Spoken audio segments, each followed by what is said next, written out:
কেতিয়াও ফ্ৰিজত নাৰাখিব একেবিধ খাদ্য সামগ্ৰী হ'ব পাৰে ভয়ংকৰ বিপদ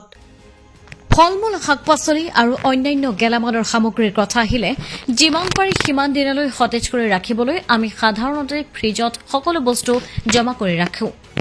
কিন্তু ইয়াৰে ভিতৰত কিছুমান সামগ্ৰী আছে যাক আমি ফ্ৰিজত ৰখাৰ পৰা বিৰত থাকিব লাগে জানো আহক এই সামগ্ৰীসমূহ কি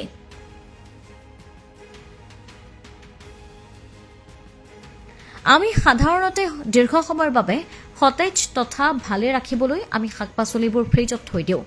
কিন্তু আপুনি বাৰু জানেনে যে সকলো খাদ্যবস্তুৰ বাবে ফ্ৰিজৰ প্ৰয়োজন নহয়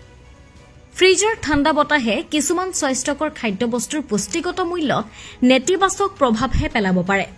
ফ্ৰিজত থোৱাৰ প্ৰয়োজন নথকা এনে কেইবিধমান শাক-পাচলি হৈছে বিলাহী ফ্ৰিজত বিলাহী থলে ই নিজস্ব সোৱাদ হেৰুৱাই পেলায় সেয়েহে ইয়াৰ সোৱাদ অক্ষুণ্ণ ৰাখিবলৈ বাহিৰতে থোৱা ভাল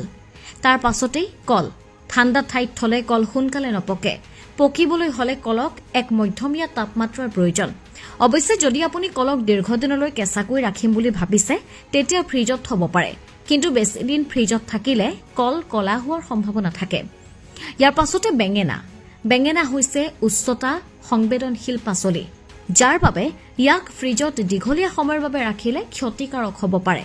10 ডিগ্ৰী সেন্টিগ্ৰেডৰ তলত তাপমাত্ৰাই বেঙেনাৰ গাঁথনিৰ লগতে সোৱাদৰ ক্ষতিগ্ৰস্ত কৰিব পাৰে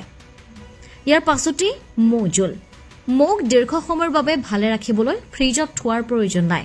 মৌ ফ্ৰিজত ৰাখিলে ই অখাদ্য হৈ উঠিব পাৰে আৰু টান হৈ যোৱাৰ খোৱাৰ উপযোগী নহব পাৰে নহৰু আৰু লগতে পিয়াজ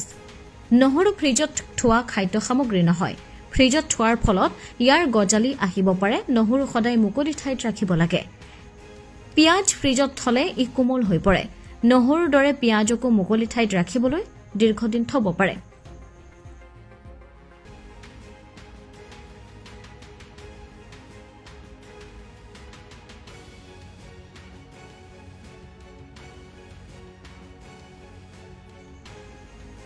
নিউজ ৰিপোৰ্ট নিউজ 8 অসম